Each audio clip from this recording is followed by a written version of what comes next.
Before we start, make sure like the video and subscribe the channel so you won't miss any video.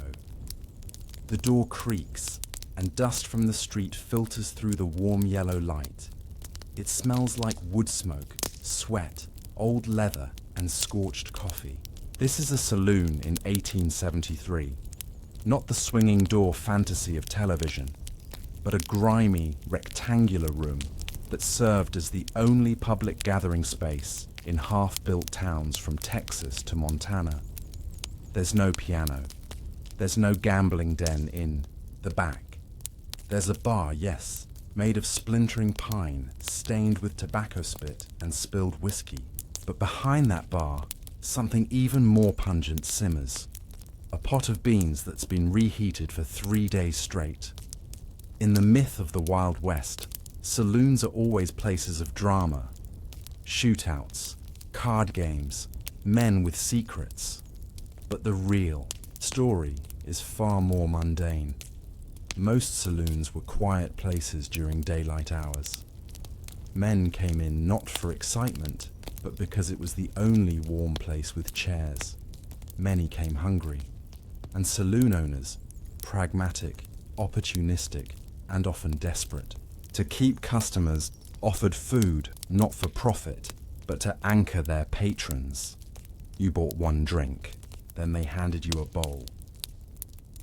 The food at Western saloons was shaped by 3 things: lack of refrigeration, lack of fresh produce, and a nearly constant flow of new arrivals who didn't cook for themselves. Meat, if served at all, was salted or smoked. Beans were a staple because they were cheap, storable, and filling. And grease, lard, suet, or beef fat, was considered a necessity, not a vice. Without fat, the hard laborers of the frontier couldn't keep weight on. In Dodge City, Kansas, a famous establishment called the Long Branch Saloon reportedly served boiled beef, beans, and bread as its standard offering. The bread was rarely fresh. Sometimes it was hardtack softened with grease or boiled in stew. Whiskey was cheap, but coffee was more sought after, especially when brewed thick and black over a camp stove in the back. Menus were not printed. In fact, they barely existed. The daily special was whatever could be stretched from the E. Few preserved goods in the storeroom. One day, it might be a kind of hash made from salt pork, onions, and potatoes. The next, it might be dried apples boiled into mush, spiced with the last of the cinnamon someone brought from back east 2 months earlier. And this was in the nicer saloons. In the more remote or poorly run ones, food was often a risk. Spoiled meat, watered-down beer, and mystery stew were common. One cowboy wrote in his diary about eating what he called squirrel gravy at a roadside saloon in Arizona, only to find out later it had no squirrel in it, and may have contained old cat meat instead. What determined the menu wasn't a chef. It was the general store. If the store had barrels of beans, you got beans. If the store's shipment of dried corn came in, cornmeal mush would be back on the plate. Eggs were expensive and considered luxury food, as were fresh vegetables. Cabbage might appear only when the weather was cold enough to keep it from spoiling. Tomatoes were avoided entirely, except as canned pulp, because many still believed they were mildly poisonous. Saloons that catered to railroad workers, miners, or cattlemen often tried to make one hearty stew that could last days. The base was usually beans or root vegetables. Meat, when it appeared, was either scraps from local butchers or preserved jerky chopped up small to soften in the broth, the resulting flavor. Described by one traveler as grease, with a hint of tobacco and something that might have been onion in a past life. In the evenings, when the room was full and oil lamps threw shadows on the walls, the sound of chewing often filled the lulls between conversations. Food was not sacred, not a craft. It was fuel. and people had grown used to the taste of compromise. One Montana bartender recalled a stew that customers called lead poisoning because it had the texture of gravel. Another saloon in New Mexico served a weekly fish fry using dried cod hauled in from the East Coast. By the time it reached them, the smell was so strong they had to cook it outside. Still, people came. They ate. Because on the frontier, the act of sitting down with something warm, no matter how tasteless, was rare and strangely intimate. It was a way to be human in a place built from suffering, heat, and dust. Some saloons, especially in larger towns, did have a cook. Often, these were black freedmen, Chinese immigrants, or women who couldn't find other work.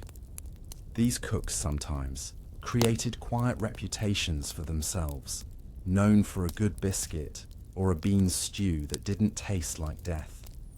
In Tombstone, Arizona, one such cook was known only as Letty, and her stew was said to keep drunks from passing out. No one knew what was in it, but it was hot, salty, and thick. That was enough. By the 1880s, more saloons had begun to copy each other's offerings. Pork and beans, chili, fried bread. There was little variation, but every once in a while, someone would bring in a fresh side of beef, or a barrel of pickles, or dried cherries from the north, and for a brief time, the whole town would feel like civilization had arrived. But the questions remain. Who supplied the food in the first place? Who actually prepared it, day in and day out, behind the curtain of smoke and liquor? And how did the cooks, those invisible hands, keep people fed in a place where everything rotted and everyone was moving?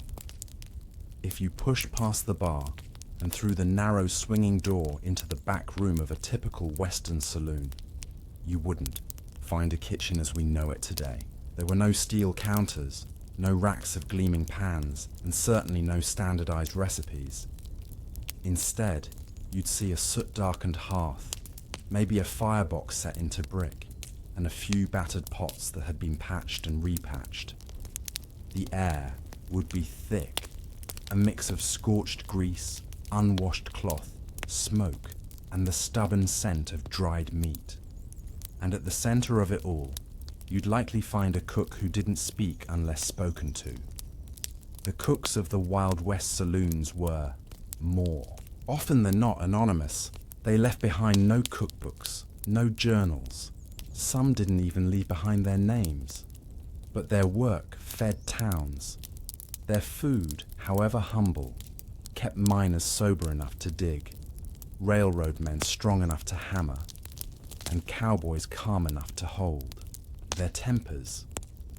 Without them, the chaos of the frontier might have unraveled even faster.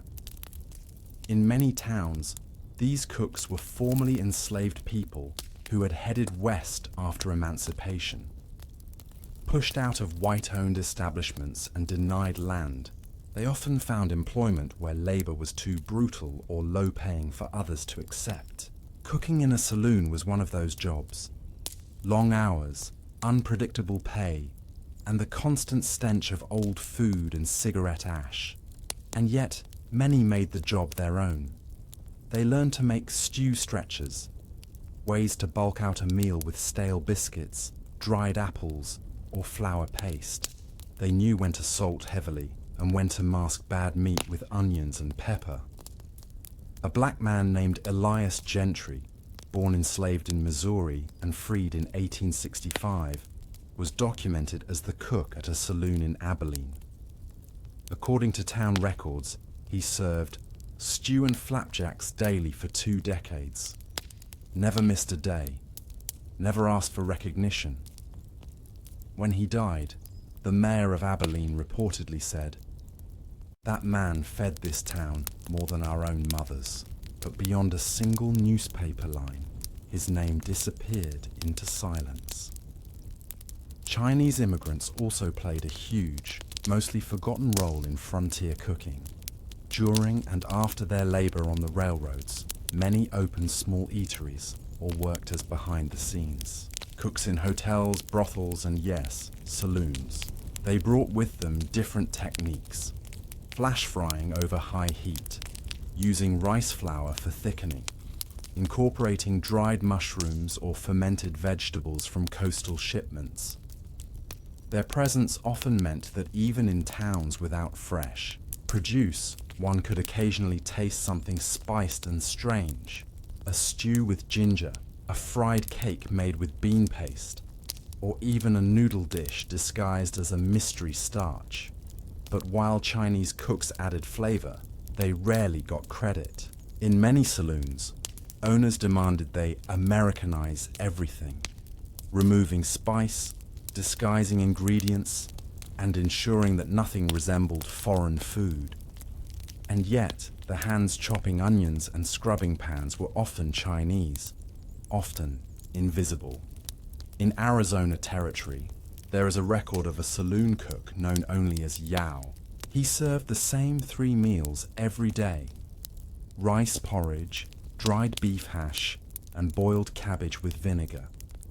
The menu never changed, but miners swore it kept them alive during a cholera scare in 1877. Yao's hash saved more men than our doctor, one prospector wrote in a journal.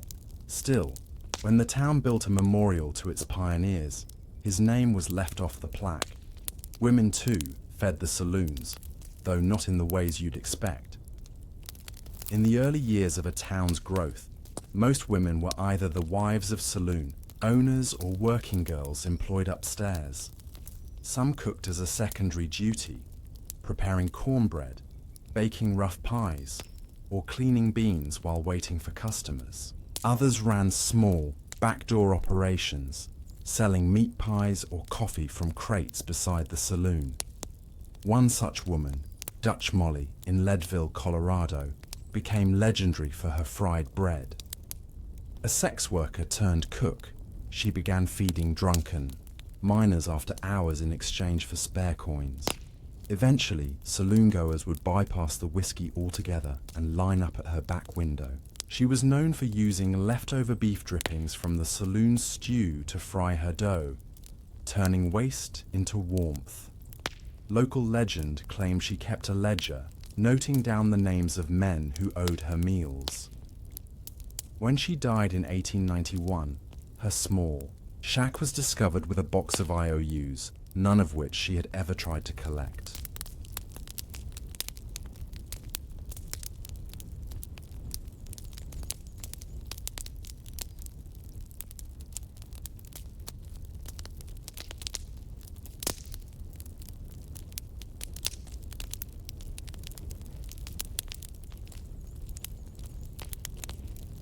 The food itself didn't improve much, but the hands behind it grew more practiced.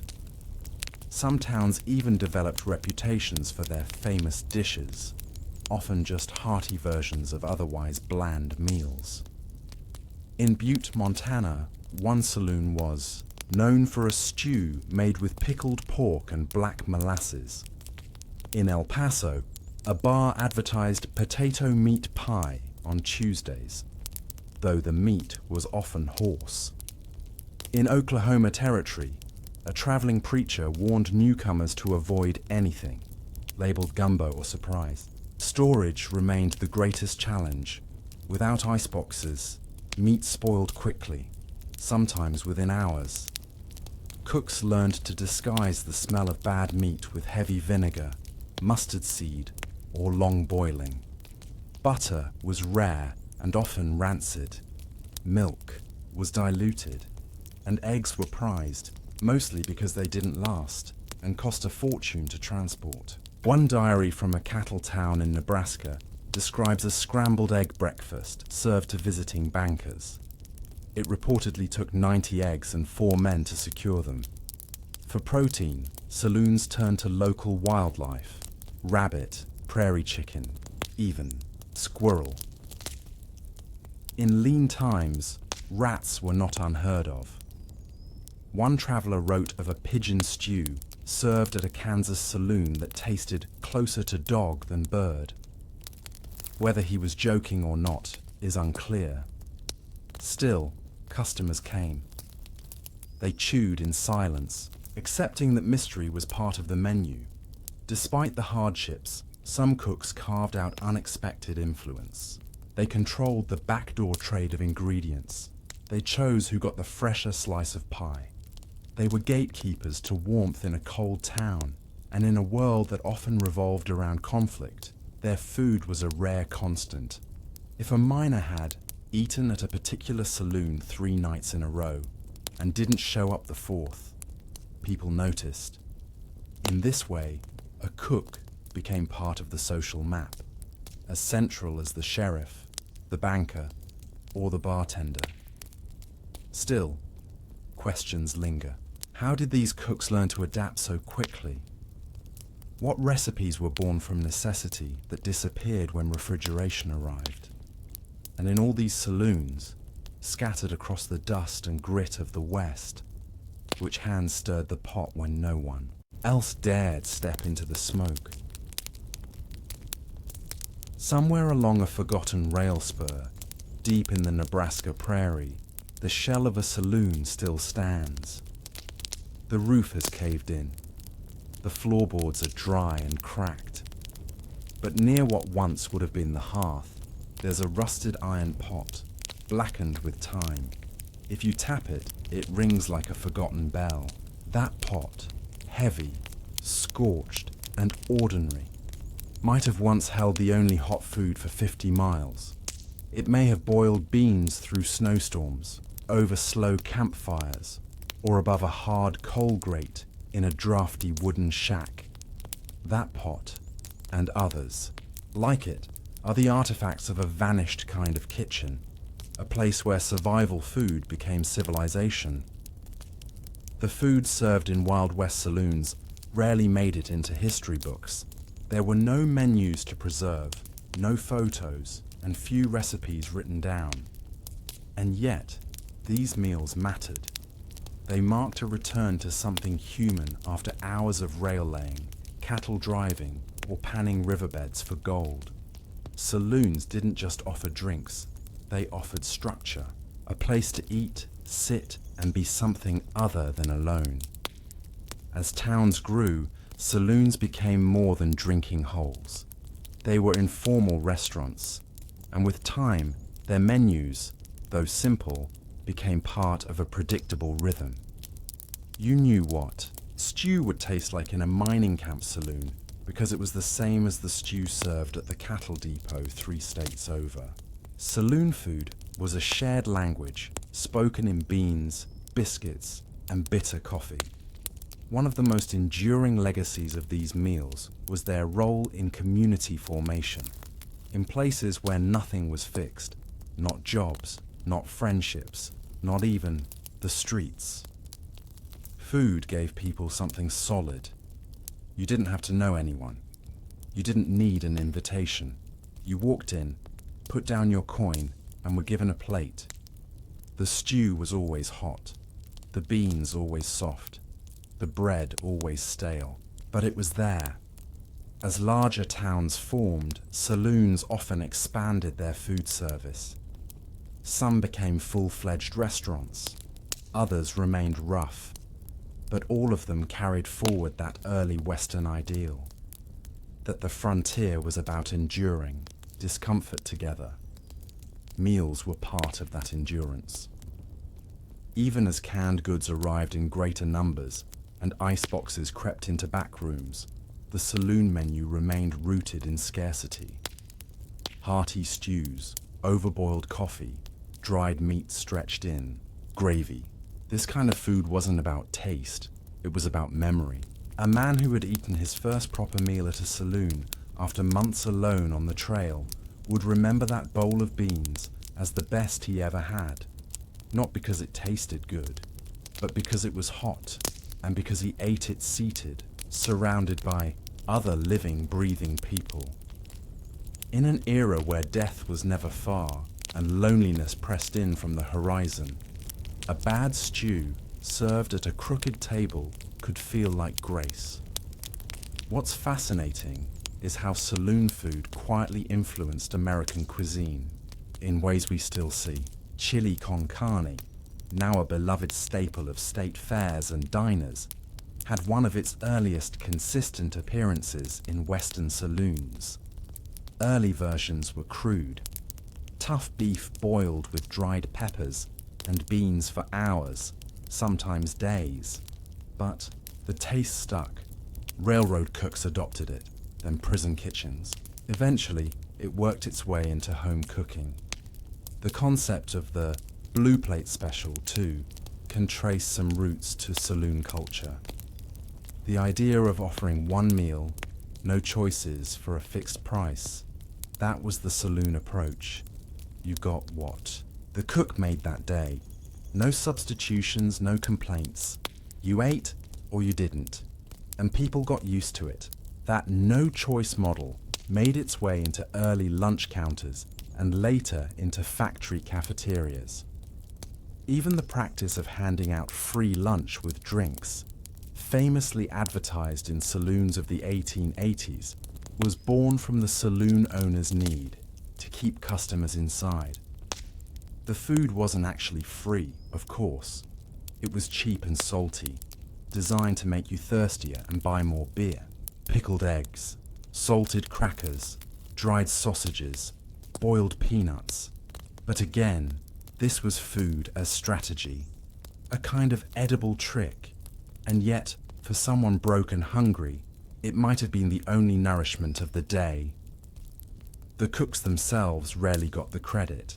Their recipes, when passed down, were oral. A handful of beans to the pot, a pinch of salt when the meat starts to smell, water added slowly because the fire is weak today. These techniques, invisible and improvised, disappeared as electric. Stoves replaced coal grates, and as fast food turned stew into spectacle. Still, in every town that once housed a saloon, there are quiet descendants of these kitchens. Maybe it's a dive bar that still serves a pot of chili on Fridays, or a firehouse fundraiser where someone ladles beans into paper bowls without apology, or a county fair stand selling greasy meat pies that taste oddly ancestral. These are echoes of the frontier table. The cultural myth of the Wild West is one of violence and grit, gunslingers, outlaws, and dusty duels. But the real West was often about waiting for a train, waiting for a letter, waiting for a storm to pass. And in those moments, people ate, slowly, gratefully, usually in silence, and somewhere. In the back, the cook stirred the pot again. We don't know most of their names. We don't have their recipes. But we live in a world where food can be found at every gas station, airport, and diner, where warm meals are expected. And that wasn't always the case. The cooks of the saloon era made that shift possible, not through brilliance, but through stubborn repetition. They boiled, fried, salted, and stretched scraps into sustenance. Perhaps their real legacy isn't in any one dish, but in a shared memory. That food, even when bad, can anchor a person to a place. That a meal, however bland, is a kind of home. And that sometimes the most forgotten people in history are the ones who kept everyone else going, one battered pot at a time. She was always seen just before noon, just as the pickaxes paused, as the distant thunder of blasting quieted, and as the dirt-caked men of the boomtown rubbed their eyes from the dust. They'd turn their heads down the path and squint. There she was again, the Pie Woman. Her real name was almost never used. Some called her Miss Edie. Others just said, "She's here," and started checking their pockets for coins. She came walking with a wicker basket and a quiet look. No advertisement, she was not alone in this tradition. Across the western frontier, A quiet class of women made a living not in brothels, not as teachers, and not in domestic service, but by walking from camp to camp, baking and selling food to men who had forgotten what warmth tasted like. These women were called pie ladies, or biscuit sellers, or stew girls, depending on their skill and what their baskets held. Some came with carts, some had mules, some just had calloused hands and a sharp memory for faces. In the case of Miss Edie, the woman who walked between the Nevada mining towns in the 1870s, her basket held exactly 12 pies, no more, no less. She baked them on Wednesdays in a lean-to kitchen beside a half-built church in a ghost town that barely still existed. She worked by oil lamp, using a cast-iron stove whose legs were sunk into hard clay. She used dried apples or dried peaches if a trader passed through.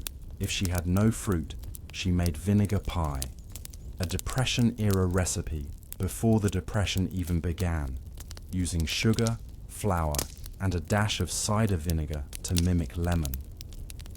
The crust was always tough, but flaked at the edge. Her pies were never sweet, enough by modern standards. Sugar was expensive, and she stretched it thin. But they were always hot. That mattered more than anything. The pies were sold by the wedge, not the whole. One slice, handed on a tin plate, with a rag to hold against the heat. If a man had no plate, she placed the slice on a folded square of canvas. The cost, 25 cents in silver, or a sharpened knife, or a pouch of tobacco, or just a promise. If she liked the look of your eyes, she rarely spoke. But those who had eaten her pie said she always looked them in the face when she handed it over. A long pause, a nod, then she walked on to the next customer. She never hurried. She never stayed. Too long. Why did pie matter in a place like this? Because boomtowns were places of hunger, not starvation necessarily, though that happened too, but hunger of every kind. For warmth, for contact, for something round, golden, and home-shaped in a world made entirely of corners. Men lived in tents and plank shacks. They slept on the ground. Their food came from tins or fried in pans black with soot. They rarely saw a woman who wasn't behind red curtains or asking for coin. So when the pie lady came, the world briefly felt like something softer, something human. There's a journal entry from a miner named Wilkes Harrow, dated October 1874 in Silver Hill, Nevada. He writes, "Ate pie again today from the woman with the basket. Peaches this time, though dried to near leather. Crust brittle, like old shingles, but I shut my eyes and chewed slow. I thought of spring. First time in weeks I've thought of anything that wasn't breaking rock." Miss Edie, like other pie women, worked outside of structure. She wasn't employed by a saloon. She didn't answer to a husband. She walked alone, worked alone, and trusted her own memory more than any ledger. It's said she carried her money not in a purse, but in a stitched pocket hidden inside the hem of her skirt. Paper dollars, a few silver coins, and handwritten. Notes of credit folded tightly. In case of trouble, she could yank the thread with one motion and scatter the skirt to flee. Not that she ever did. She was respected in a way few women were, because she had something everyone wanted, but no one could steal. The ability to bring comfort without asking anything in return. Some pie women were less fortunate. There are records of others, nameless in census rolls, who vanished while, traveling alone, presumed robbed or worse. One account tells of a woman known as Sally Sweet, who disappeared between two gold camps in California. A prospector found her overturned cart 2 days later. The pies were gone. So were the horses. She was never seen again. But Miss Edie kept walking, year after year. Some say she started in Kansas, others in Utah. No one knows when or where she learned to bake, but everyone remembers how quiet the world got when she handed out her first slice. By the time word spread in a town that she had arrived, the main road would fill.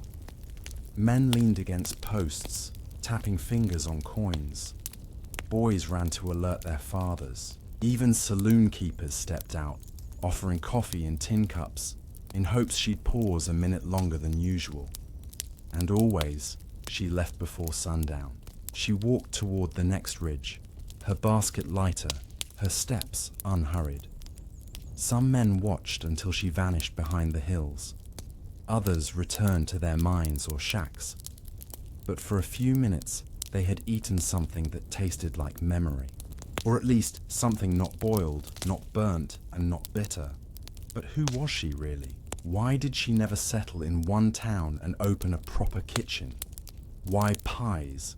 And why only 12? The number was always 12. Not 11, not 15.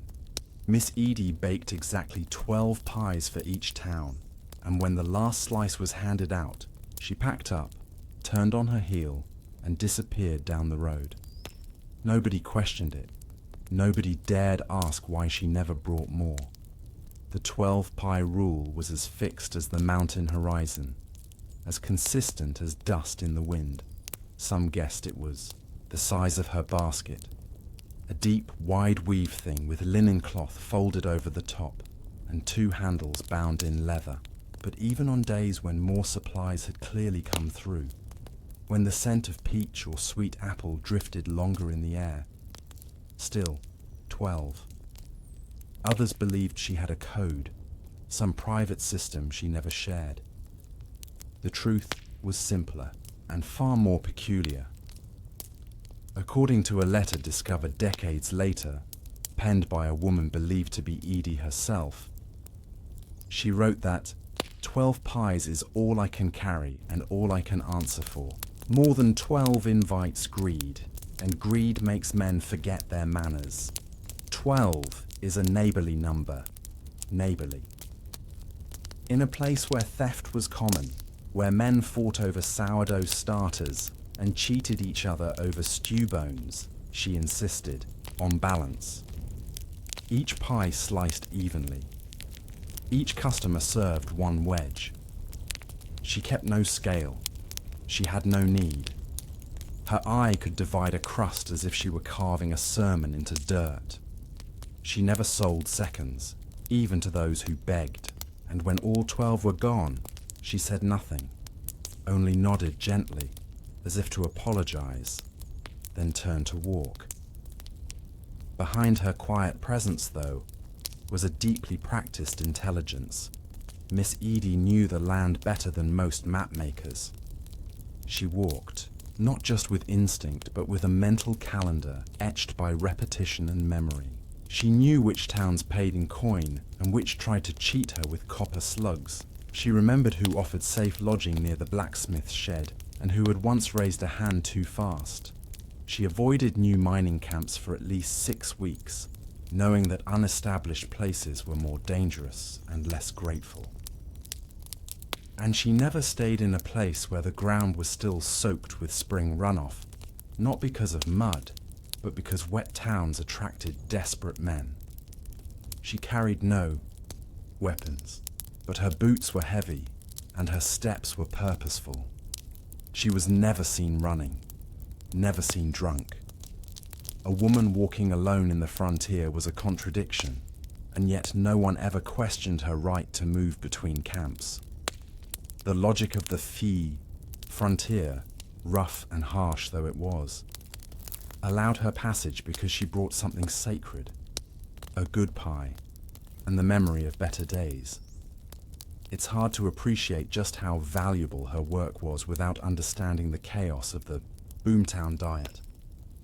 Men ate whatever came in barrels: pickled cabbage, hardtack, beans soaked in lye, dried apples with worms still clinging, Flour was often infested with weevils. Coffee was reused until it turned grey. In that environment, a pie, even one made from dried raisins and vinegar, as she sometimes made, was nothing short of miraculous. Miss Edie's recipes were plain, born of absence. She made no whipped cream, used no butter when lard would do, and considered cinnamon an extravagant luxury. But she knew how to boil down dried peaches into a thick paste with molasses. She could make a crust hold its shape, even in desert wind, and she knew when to add the smallest squeeze of lemon from a withered fruit to lift an otherwise lifeless filling. She didn't cook for pleasure. She cooked for emotional repair, and in doing so, she changed the emotional rhythm of the towns she visited. When word of her approach spread, behavior shifted. Men washed their hands. They stood straighter. They counted their coins ahead of time instead of fumbling. Rough drunks sobered up just long enough to eat with some sense of grace. For a moment, the constant exhaustion of frontier life paused, and people acted as if they were worth feeding. She rarely spoke, but the rare times she did were remembered for decades. A young boy in one mining town asked her, "Why don't you smile?" And she answered, "I'm saving my strength for needing." A man offered to marry her once, in front of everyone. She looked him dead in the eyes and said, "You've never once cleaned your fingernails. You wouldn't clean your soul either." And once, when asked what her favorite pie was, she said, "Whichever one feeds the last man who hasn't eaten." Evenings, after she left, the saloons would stay a little quieter. The men ate slower. Conversations softened. Some whispered about what her next pie would be, as if it were a riddle to solve. Would it be dried plum, apple with nutmeg, or the sharp tasting molasses tart she only made during thunderstorm season?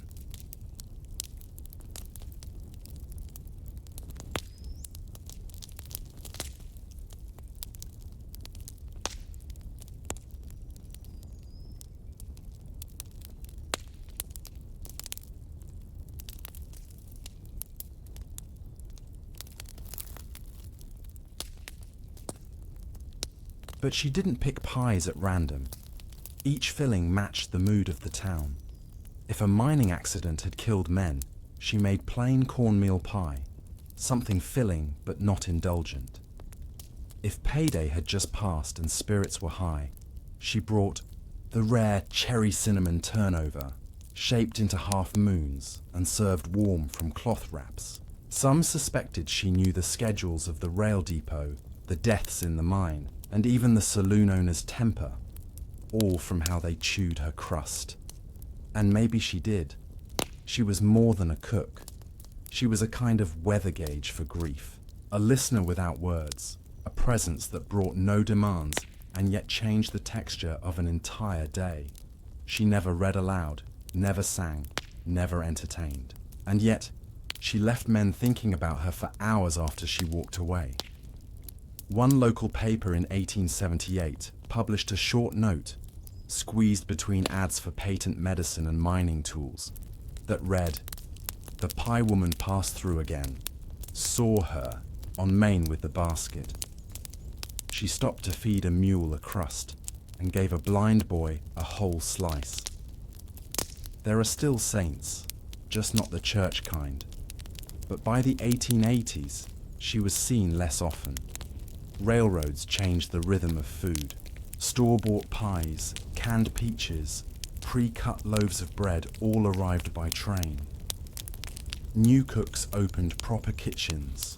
Hotels began to serve tourists, not miners. And women like Miss Edie were quietly replaced. Not because they weren't wanted, but because the world grew faster. And she never hurried. Then one day, she didn't come. The town waited. The road stayed empty. What happened to her? Did she die alone? Her basket beside her? Somewhere between towns? Did she settle down, remove her gloves, and bake in silence for just one person? Or did she vanish by choice, satisfied that her work had been enough? The years passed, and the camps turned into towns. Tents became saloons. Saloons turned into proper buildings with painted signs and glass windows. Men who once lived on bread and whiskey now paid for steak and potatoes, seated at cloth-covered tables served by waitresses in starched uniforms. The food improved, the wages sometimes too. But even so, from Deadwood to Silver City, people still remembered her. The Pie Woman. She had no known grave, no known home, no surviving family or photograph.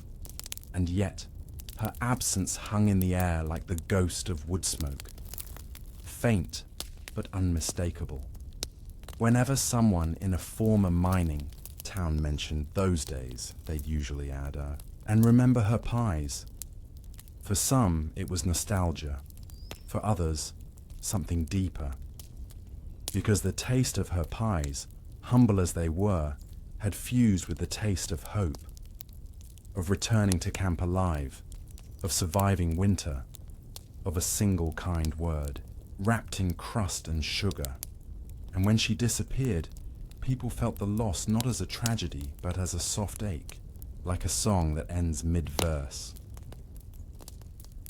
The last confirmed sighting of Miss Edie came in a letter written in 1884 by a railroad cook in central Utah. He wrote to his sister back in Illinois. A woman passed through the camp today, thin, quiet, boots, worn slick, said she once fed pie to a sheriff who later hanged an innocent man. Said she didn't sell to sheriffs anymore. I gave her cornbread, she gave me a pie, apple and dried fig. Best thing I've tasted in 5 years. She left before. Dawn. After that, silence. Years later, a generation removed, the legend of the itinerant pie lady transformed into something almost mythical. Children born long after her last walk heard stories about her from old-timers, nursing cheap drinks on dusty porches.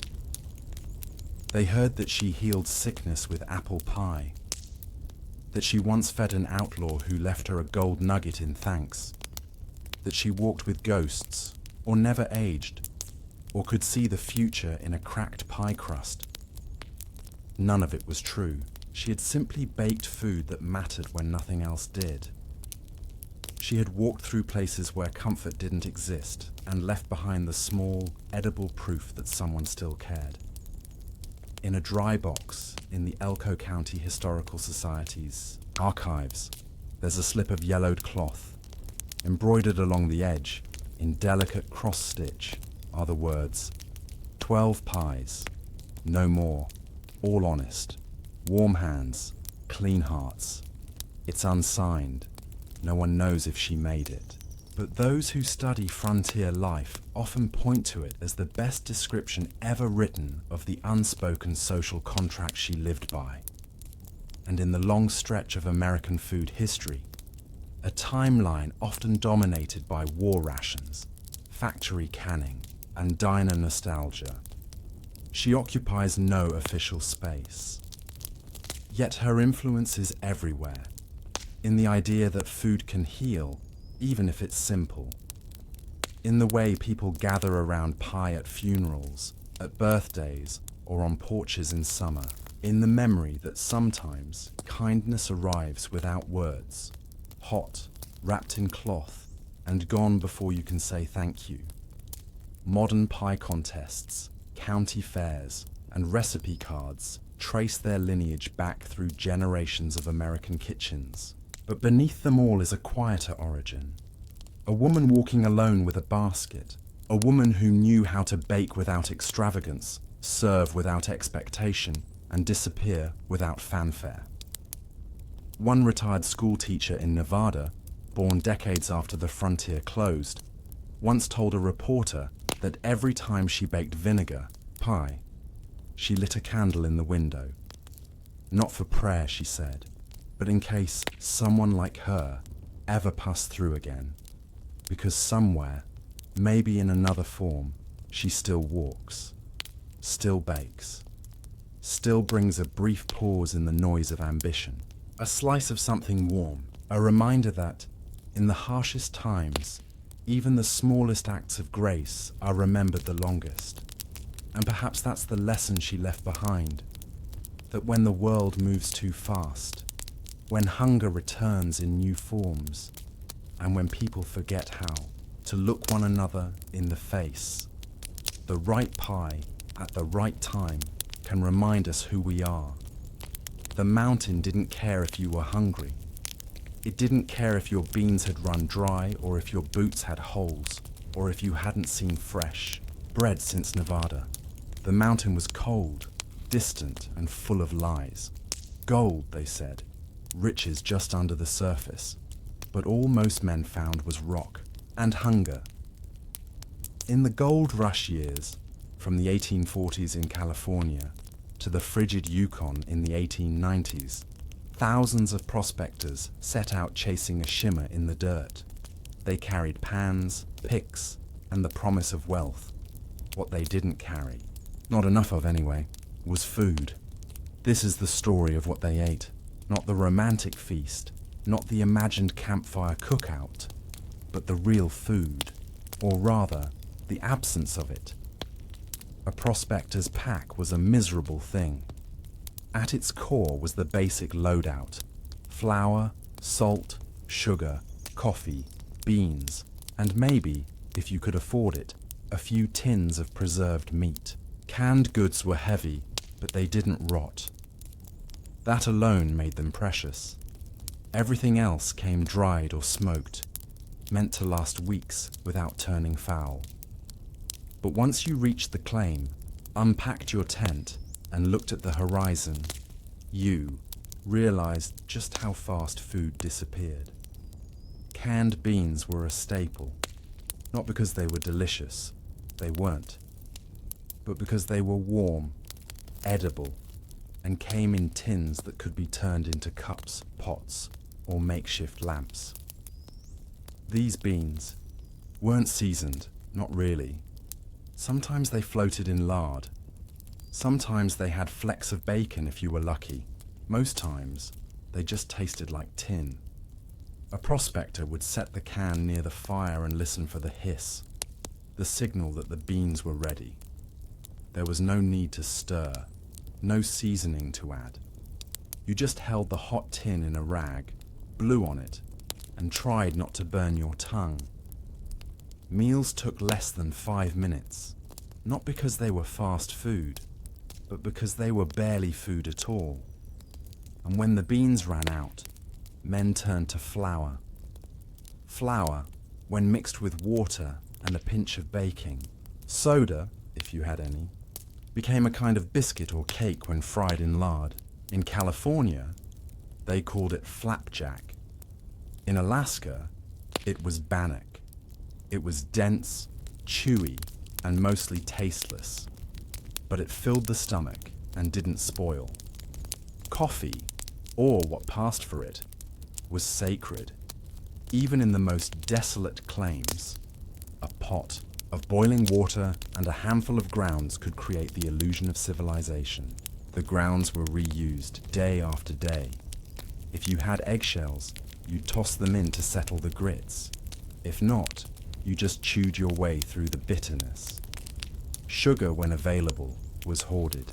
1 spoonful could buy a man's silence, or buy his map. Meat was another matter. Fresh meat rarely existed. Some hunters were lucky enough to shoot rabbits, squirrels, or even deer. But most prospectors didn't have time to hunt, or the tools. Instead, they relied on salt pork, jerky, or, in desperate times, the boiled remains of their boots. Yes, boots. Leather, especially when untreated and made from natural hide, could be softened by boiling.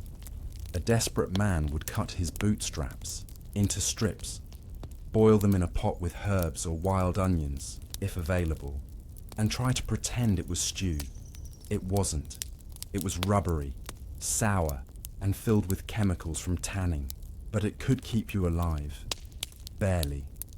In the Klondike, where cold killed more quickly than hunger, men told stories of boiling sled harnesses and even saddles. One prospector recorded in his diary, "Cooked my boot heel today.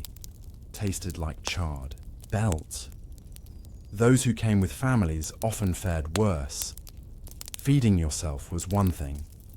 Feeding a wife and 3 children on tins of beans and frozen flour was another. Some women, wiser than the men they followed, carried gardens in seed form. They grew onions and potatoes in the short summer months. Others foraged pine nuts, bitter greens, even dandelions for soup. But for most, food became a thing of numbers. How many days of beans left? How many strips of pork? Could the flour stretch? Until Tuesday, the supply routes were long, slow, and unpredictable.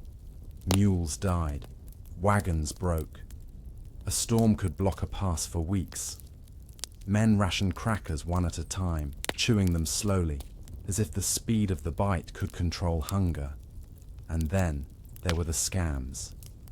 In many towns, merchants took advantage. A tin of salmon could cost 10 times what it did back east. Mouldy cheese was passed off as aged. Stale bread was soaked and resold as pudding. Some prospectors spent their last gold dust on what turned out to be sawdust-packed sausages. The anger burned more than the food ever could. But not all meals were bleak. On rare occasions, a birthday, a good find, a delivery from home, a prospector might open a precious tin of peaches, soft, sweet, golden in syrup.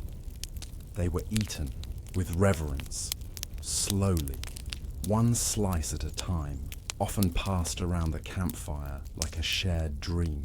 There were men who died with the taste of canned peach still in their mouths, their hands curled around the empty tin. Food was more than survival. It was emotional ballast. When your body was broken and your spirit brittle, even the worst stew could feel like a reminder that you were human. But what happened when even that comfort vanished? When winter deepened, the roads closed, and the last can rattled empty. What did a man eat when there was truly nothing left? The silence of a winter mining camp is thick. It muffles the sound of hunger. It turns footsteps into whispers. When the snow stacks high and the cold air steals your breath, food becomes the only thought that matters. Gold, the reason they all came, begins to lose its shine. You can't eat it, you can't boil it, and no matter how much you find, it won't warm your fingers or stop your stomach from shrinking in on itself. By late winter, even the most resourceful prospector was often left staring into an empty tin or scraping at the corners of a flour sack. Some chewed bark out of desperation. Some boiled pine needles into bitter green water, hoping to draw out nutrients. But the most common solution wasn't foraging. It was trade. Barter in these camps became a second economy. Men with extra sugar guarded it like treasure. A man with 1 egg could demand 5 times its weight in gold dust. Salt was priceless, not just for cooking, but for preserving anything that could be hunted. A trapper who caught a rabbit might trade it for coffee, a dry blanket, or a new pickaxe. Those with more supplies, usually the better funded or luckier, might run. Impromptu cafes out of tents. A bowl of thin soup could cost a full day's earnings. The soup, often just hot water with bacon grease, a potato, and wild herbs. But in the dead of February, that was considered a luxury. One of the more infamous accounts comes from the 40-mile river region near the Canadian border. A prospector there, Jeremiah Lowry, kept a detailed food journal during the winter of 1896. He writes, Jan. 4. Ate last biscuit. Jan.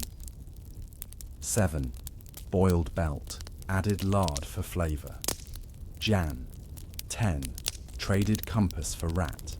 Roasted over pine. Jan. 12. Drank melted snow flavored with dried apple peel. Jan. 15. Saw man eat candle wax. Yes, candle wax. It was made from animal fat after all, and, in starvation, even wax felt like food. Tallow candles, especially the soft yellow ones, were chewed like jerky. They weren't satisfying, but they tricked the stomach. Soap was also eaten in extreme cases, mainly lye-based soap made from fat and ash. This often led to illness, but the need to feel full sometimes outweighed the risk. Other desperate solutions included moccasin stew, a boiled leather dish with shavings of anything remotely edible, including old roots, cloth, or shoe insoles. Sawdust cakes, a last resort bread where flour was cut with fine sawdust to stretch it. Often caused intestinal damage. Mouse broth, boiled small rodents, bones and all, often strained through cloth, common in Yukon camps where game was gone. But even during famine, some found clever ways to survive. Those who had arrived with seeds, often women or experienced settlers, sometimes grew onions, turnips, or squash indoors using boxes and fire-warmed stones. Others created underground root cellars that, despite the harsh temperatures, preserved food better than leaving it outside. Some camps, like Skagway and Dawson, developed food co-ops. Groups of men pooled supplies, took turns hunting or guarding, and cooked meals together. These arrangements were rare, but when they worked, they greatly increased survival odds. One co-op kept detailed ledgers of who brought what, how meals were split, and how disputes were settled, all scribbled in charcoal on canvas flaps and tent poles.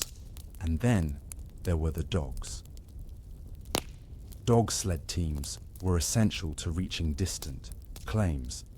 But as food ran out, these animals, once beloved, once fed from the same bowls, were sometimes eaten. Always with reluctance, always after everything else was gone. One miner wrote, "It was a quiet dinner. No one spoke. We just ate and cried." Religion and ritual began to play a larger role during these winters. In a strange way, the less food people had, the more ceremonial their meals became. A shared biscuit was broken like communion. A warm tin of beans was passed hand to hand, as though it were holy. A single cup of coffee split between 4 men became an act of brotherhood. Songs were sometimes sung before meals, even if the meal was nothing more than soup made from snow and the rind of an old cheese.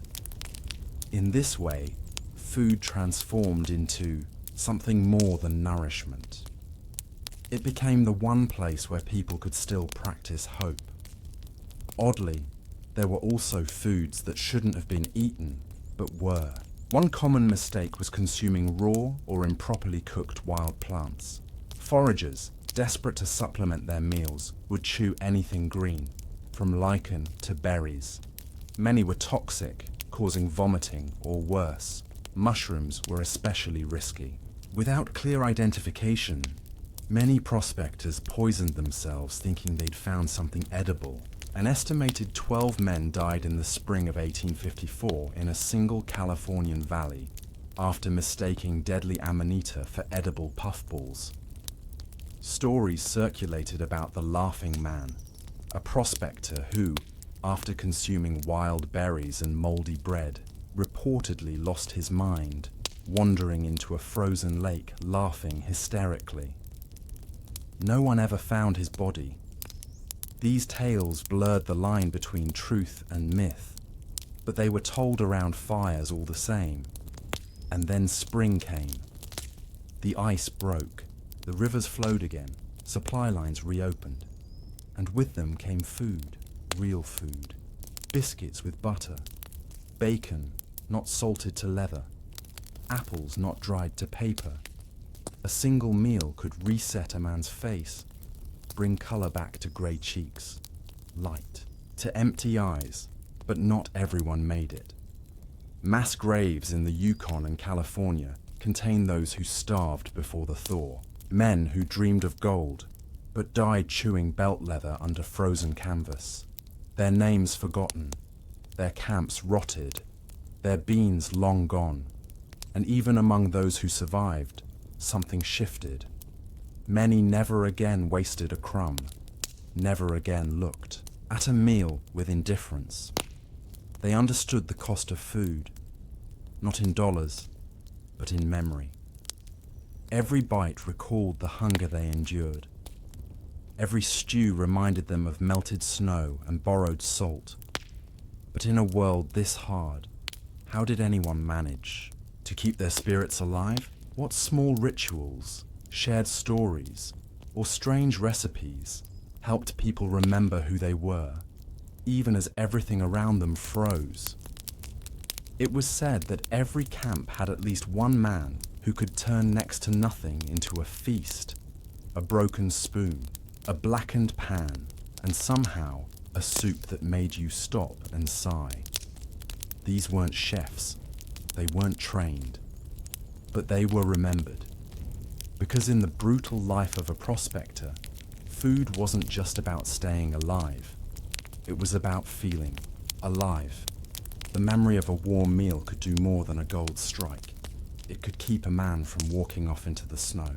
And many of the meals that became legendary in those camps didn't start with ingredients. They started with stories. In one cluster of tents near the Feather River, men spoke for years about Dutch Levi's midnight stew. Levi, a wiry immigrant with a wild beard and quiet laugh, made his stew once a week. The ingredients changed every time. One week it might be dried beef and barley, another flour dumplings, beans, and whatever wild greens he'd found near the stream.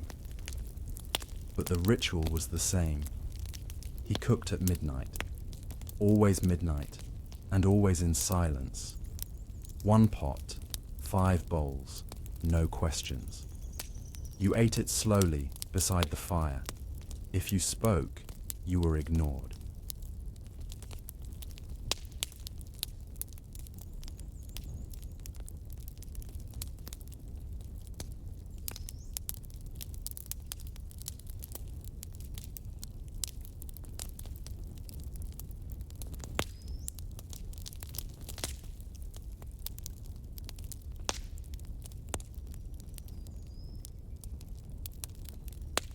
When Levi died, the pot was buried with him. No one ever made stew like it again. But people remembered. They talked about the smell, about the way it made the cold back off for a while. Food in those places became folklore. Some prospectors brought fragments of family recipes from back east or from across the ocean. Irishmen made soda bread in battered pans. Italians added dried garlic and vinegar to their beans. Germans pounded biscuit dough with stones to make it rise faster. None of these meals tasted like they were supposed to, but they sounded like home when described aloud. Campfire conversations often revolved around food no one could see. Back in Pittsburgh, my ma made cornbread with molasses butter, thick like bricks. In Warsaw, we boiled cabbage all day. You could smell it 3 streets away. In Georgia, they fry peaches in bacon grease, serve it with cornmeal mush. Men would close their eyes and recite these memories like scripture. Some even wrote them down. Not because they planned to cook them. The ingredients didn't exist out there. but because the memory of the recipe was a comfort in itself, a reminder that once they'd been cared for. But not all comfort. Food was remembered. Some was improvised. A camp near Helena, Montana, became known for a dish called river porridge. It was made from river sand, strained water, flour, and a touch of dried apple if available. The sand gave it texture. The taste was reportedly gritty but tolerable. It was never meant to be good. It was meant to fill.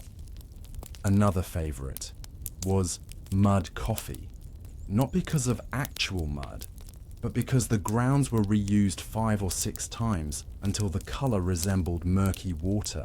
Some men added ash from the fire to give it more body. And then there was the Yukon breakfast. 1 biscuit, split in half, fried in pork fat, and topped with frozen beans from the night before. The beans thawed as you ate. It was dense, ugly, and difficult to chew, but it was warm. Perhaps most fascinating of all were the food rituals. Some camps observed silent breakfast, no talking until the first bite of food. Others insisted on taking off hats before eating, even if frostbite threatened their ears. A few even had Thanksgiving days, once a month, no matter the calendar. A day where all supplies were pooled for a communal meal, no bartering allowed. These rituals weren't just about food. They were about civility, about preserving some scrap of order in a world of chaos, because hunger dehumanizes. It makes people desperate, but the act of sharing, even the last strip of jerky or the final spoonful of stew, reminded them that they weren't animals.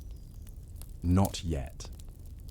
One story from the Sierra Nevadas tells of a man named Edgar who every Friday night would fry a single pancake and split it 5 ways among his tent mates. He called it the Last Supper. Not religious, not dramatic. Just a reminder that no matter how thin the meal, it was shared. He died in a landslide the following spring, but the remaining men continued the tradition.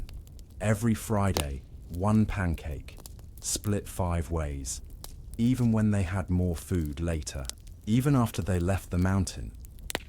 Some traditions outlast the men who start them. By the late 1890s, as prospecting slowed and more camps turned to towns, meals began to change. Proper shipments arrived. Railroads brought eggs, cheese, pickled, vegetables. Restaurants opened.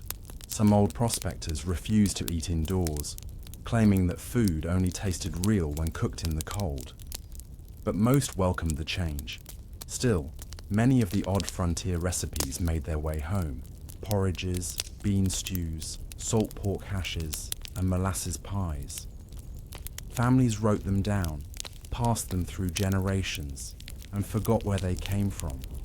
Few remembered that these recipes were born out of necessity, out of hardship, out of men who once looked at their boots and wondered if they'd make a decent meal. Perhaps that's the strangest thing about food history. We forget the struggle behind the flavor. We remember the dish, but not the hunger. We recreate the taste, but not the silence that came before the first bite. In one Gold Town museum, there's a cracked tin plate nailed to the wall with a note, scrawled in charcoal. This plate saw more beans than gold, and fed better men. That, in the end, might be the truth of it. Food didn't make them rich. It didn't make the mountain kinder or the cold easier. But it kept them from becoming hollow. It gave them one small piece of normal in a world that had forgotten what normal looked like. Because even at the edge of starvation, with frost in their beards and pain in their bones, a man who could share a crust of bread or a story about stew was still human, and in the world of gold and desperation, that was the richest thing of all. The railroad didn't wait for meals. It moved forward, one spike at a time, crossing valleys, slicing through mountains, and dragging civilization behind it. The men who built it, thousands of them from across the globe, ate in motion. They chewed between hammer strikes. They swallowed dust with every bite. And when they did sit, it was never for long. Between the 1860s and 1890s, as the great transcontinental railroads spread westward, food became an afterthought. Crews were fed fast, hot, and often without care. Nutrition wasn't discussed. Comfort didn't exist. What mattered was speed and calories, because building track burned through both. Each railroad crew had a cook, sometimes two. They weren't chefs. They were former soldiers, out-of-work tavern hands, or anyone who could boil beans without burning them. Their kitchens weren't kitchens at all. Just wagons with iron stoves bolted to the floor and shelves stacked with barrels. Beans, lard, coffee, flour, hardtack. Hardtack, the same brittle, jaw-breaking biscuit used in war, was still the backbone of these meals. Made from flour, water, and salt, it was baked until it could chip teeth. It kept forever. You soaked it in coffee or stew to make it chewable. Some men used their hammers to crack it first. Others just let it dissolve slowly, like sadness. In one cook's journal from a Central Pacific crew, he writes, "Served up stew and tack, men silent. Rain in boots. Dog chewed tack better than we did." Stew was the second pillar of the diet. It came in vast oily cauldrons, often made from whatever meat had arrived last. If no fresh meat was available, salt pork was chopped into the pot, mixed with dried vegetables and thickened with flour or cornmeal. The taste was always the same: lard, salt, and the faint bitterness of iron. But it filled the stomach. Breakfast was usually salt pork fried with flapjacks, or thick mush made from cornmeal or oat flour. Lunch, if it existed at all, was cold beans or biscuit scraps. Dinner was stew, always stew, unless the crew had reached a depot with supplies. Occasionally, canned peaches appeared. Men fought over them. Coffee was the only true luxury. Brewed in giant pots, it was served black, bitter, and full of grit. The grounds were reused until the color faded from brown to gray. Sugar was rare, milk was non-existent. Still, men drank it religiously. 1 cup before work, 1 after. It was warmth in the wind, and something to hold in the early dark. But the most consistent presence, even more than beans or tack, was whiskey. Every railroad camp had it, in bottles, in barrels, even in old canteens passed hand to hand. It wasn't served with meals, but often replaced them. When the stew was too foul or the bread too old, men simply drank and slept. It numbed the hunger and the cold. It soothed the bruises. It made the days blur together. Rail companies officially banned alcohol, but everyone looked the other way, because nothing quieted the noise of that kind of labor like a flask passed around a fire. And in the moments after the day's last spike was driven, before sleep pulled men under, whiskey became the closest thing to rest. The diversity of the workforce made meals stranger. Crews were a patchwork: Irish, Chinese, Mexican, black freedmen, Civil War veterans, Lakota scouts, and more. Sometimes meals were divided by language, other times by rhythm. Irishmen fried potatoes with bacon grease. Chinese laborers steamed rice and added dried mushrooms or herbs from bundles hidden in canvas sacks. Southern cooks made hoe cakes from cornmeal and bacon fat. The rail moved forward, but the food pulled from memory. There were few arguments about taste. Hunger made everything neutral. You chewed what was given. You didn't ask questions. In fact, questions about food were dangerous. A man who asked too much might get a smaller portion. A man who complained could be sent down the line, back to town, unpaid. Complaining meant you weren't tough enough, and toughness was the only currency in a world of steel and dust. But even in this brutal pace, small rituals formed. Some men carved initials into their tin cups. Others held onto the same spoon for years. There were legends of one Irishman who used the same biscuit to stir his coffee for 5 winters. Never ate it, just kept soaking it. Some crews had Sunday stews made from the week's leftovers. Others held quiet breakfasts where no one spoke before the first bite. And in one Wyoming crew, every man was required to tell a joke before receiving seconds. They called it the Jester's Bowl.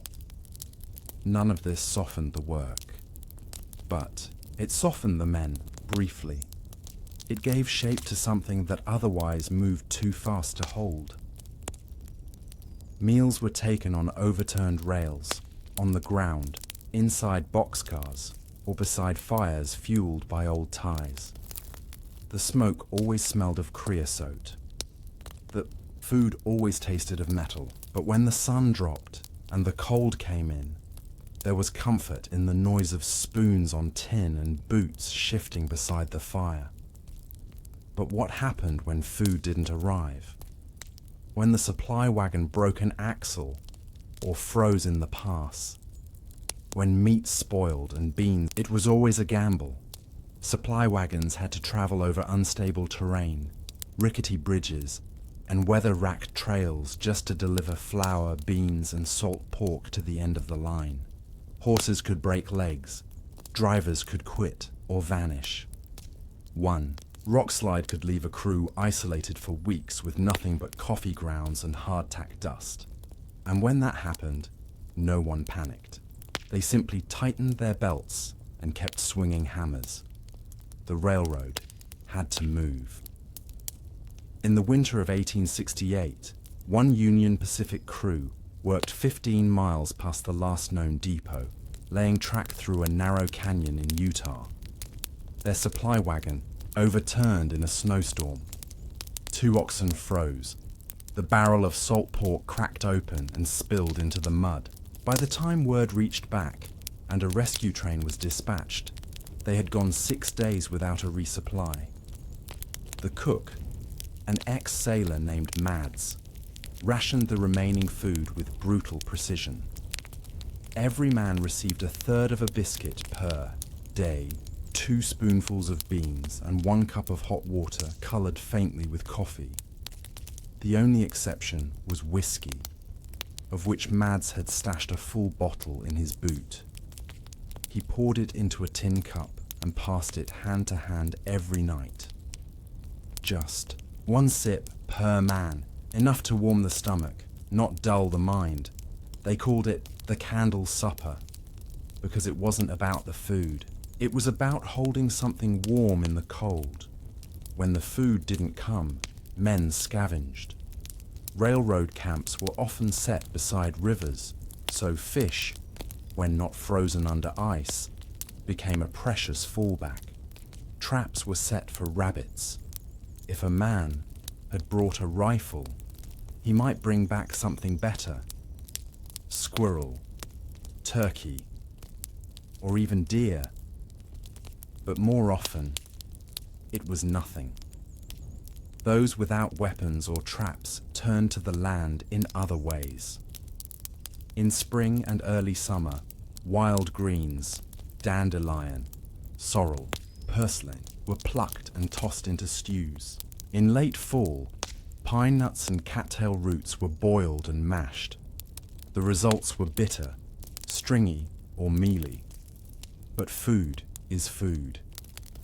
In emergency situations, They returned to military habits, soaking leather belts in water, shaving off the softest parts and boiling them with herbs or whatever could be scraped from the bottom of a flour sack.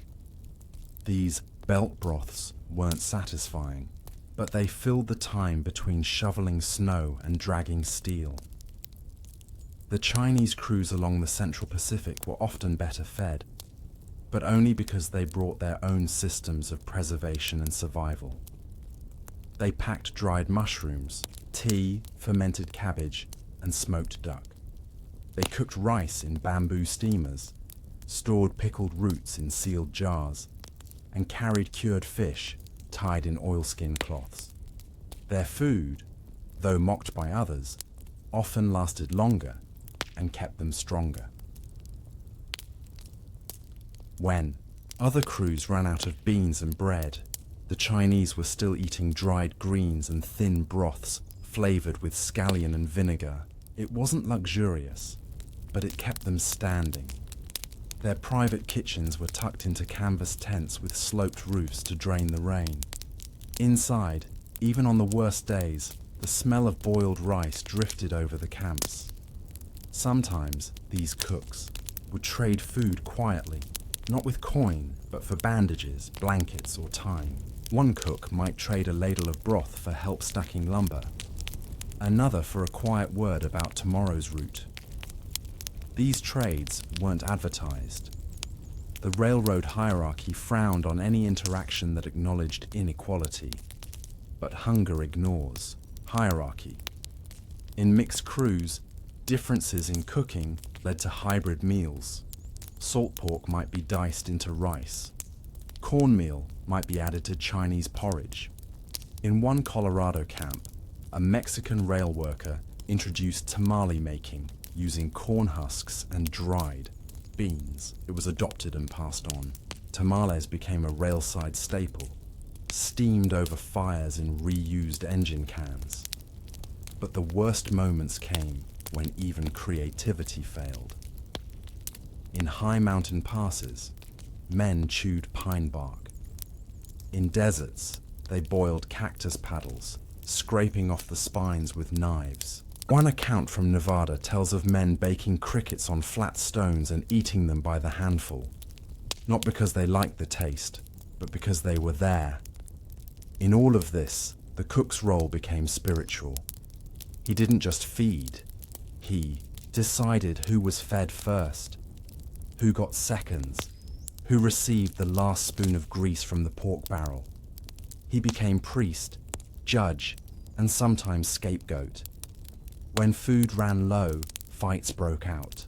Blame landed on the cook before the quartermaster, before the supplier, before the railroad itself. Some cooks vanished in the night. Others were reassigned. But a few became legends, remembered not for their ingredients, but for their management of hunger.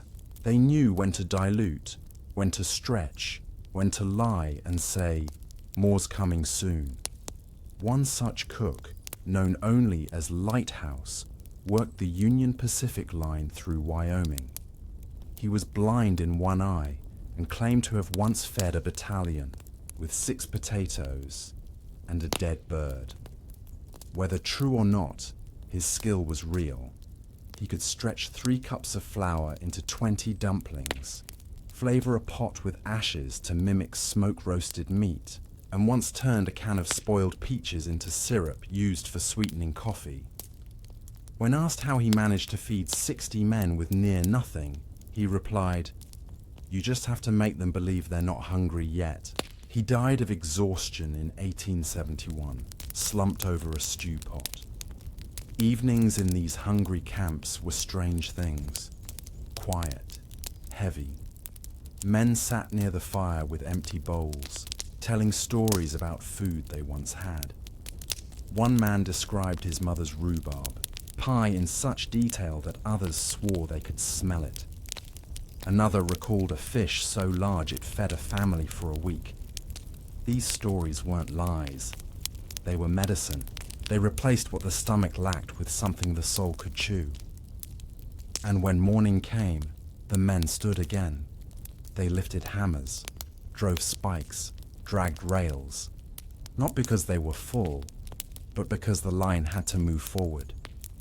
But in the dark before dawn, what did they whisper to themselves? What memory? What taste? What flicker of sweetness or steam kept them from walking away?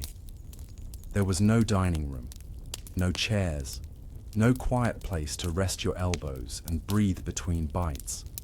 For the men who built the railroads, every meal was a pause in motion, a stolen moment, one foot still muddy, one eye on the wind.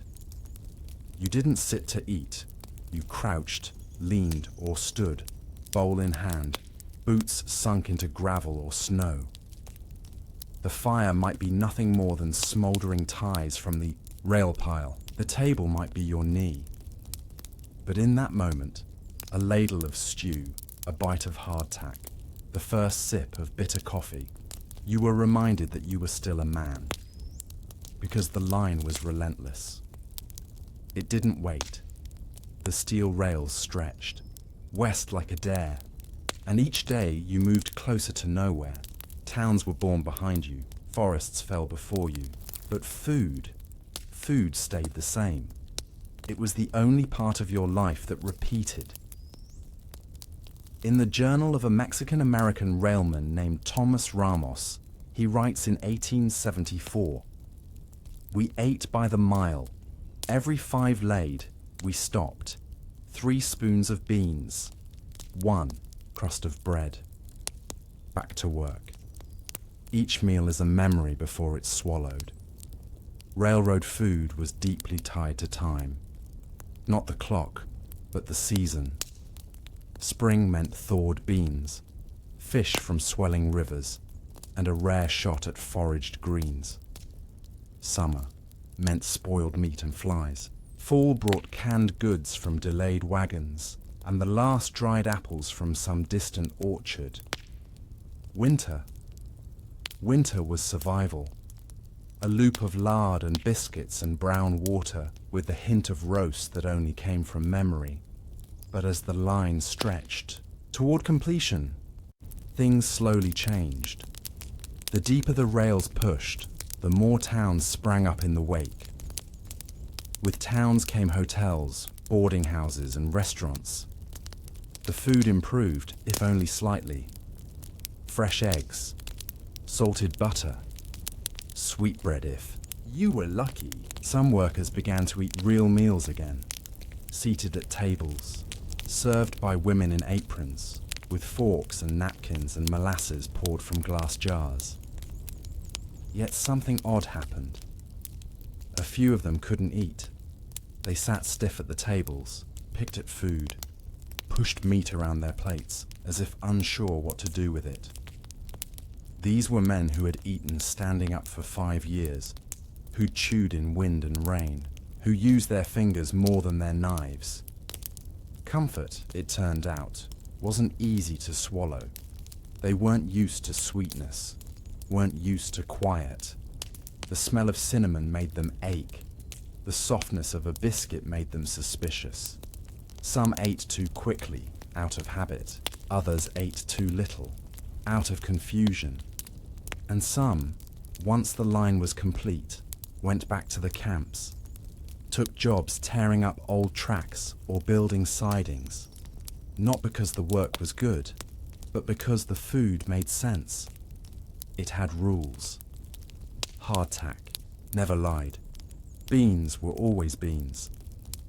Coffee didn't try to be anything but hot and bitter, and if you found a bite of jerky or stew with a surprise, a sliver of pepper, a bit of actual meat, you felt like you'd won something.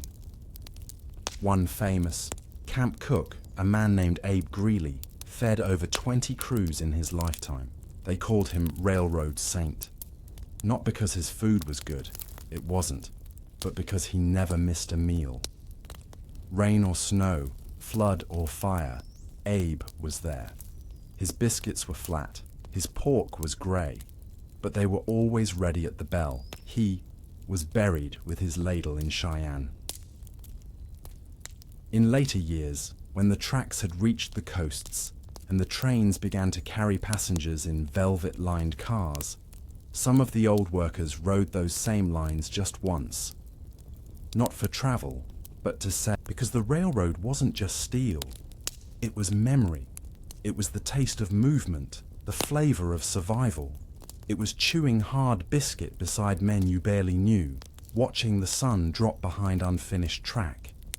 It was soup, thick with flour and soot. It was whiskey passed in a broken mug. It was the moment after a long day when the only sound was spoons against tin and the wind curling through empty hills. Today, there are museums with railroad menus from the Golden Age, fine script on cream paper, dishes like baked trout with almonds and apricot souffle. But none of those menus mention the real food that built the rails. They don't mention the salt pork stew that cooked in the same pot for a month. The biscuits made from lard, no butter. The coffee boiled until black sludge gathered at the bottom. The occasional luxury, a stolen peach, a single slice of sweet onion, a heel of fresh bread shared between six. That food isn't remembered in books. It's remembered in bones. In the way old men hold spoons tighter than they should. In the way certain smells, burnt flour, cheap coffee, warm grease, make them pause. In the way silence at a meal can still feel sacred. Because in the end, the food that built the railroad wasn't about taste. It was about the pause, the breath, the reminder that even as the world moved forward at a blistering pace, there was still a place to sit, even just for a minute, and be human. There were no walls, no roof, no door, no pantry, no oven, just earth, sky, wind, and fire. The cowboy kitchen, if you could even call it that, was little more than a blackened iron pot, a tin plate, and a fire built from what the prairie would give. Most of the time, that meant buffalo chips. Buffalo chips, dried piles of bison dung, were the main source of fuel across the vast treeless grasslands of the American West. They were light, burned hot, and could be gathered by hand. Cowboys hated the task. They joked about it. They cursed it. But every man knew that without buffalo chips, there was no breakfast, no coffee, and no hot stew to end the day. For most cowboys, meals weren't about pleasure. They were about function. Life on the trail demanded constant movement. Herds needed watching. Weather changed without warning. Sleep was light and short. Food had to be fast, simple, and storable. Cooked with minimal fuss and eaten with your hat still on. A typical day began before the sun rose. The night herders would ride in, cold and silent, and hand over the watch. Meanwhile, the cook, usually the most senior and least inclined to ride, would already be stirring biscuit dough by lantern light. He worked out of the chuck wagon, the most sacred object on the trail. More than a kitchen, it was a pantry, tool shed, and heart of the crew. Its drawers held flour, beans, salt, sourdough starter, lard, bacon, and dried fruit. Its sides unfolded to create makeshift counters, and its every rattle and creak told the men that food was coming. Breakfast was usually sourdough biscuits, fried salt pork, and cowboy coffee. Strong, black, and gritty, made in enamel pots over buffalo chip fires. The biscuits were sometimes cooked in Dutch ovens, buried in coals, and watched with the intensity of a surgeon. If a cook burned the biscuits, he'd never hear the end of it. But if they came out hot and flaky, he could be forgiven almost anything. The coffee, meanwhile, was boiled so long it could strip paint. Grounds were dumped straight into the water, maybe with crushed eggshells, or a dash of cold water at the end to settle the sludge. It was bitter, rough, and drank fast. But it kept the hands moving. Lunch didn't really exist on the open range. Cowboys rode light and long. Most took to carrying a biscuit or two in their saddlebags, maybe some jerky or a piece of dried apple.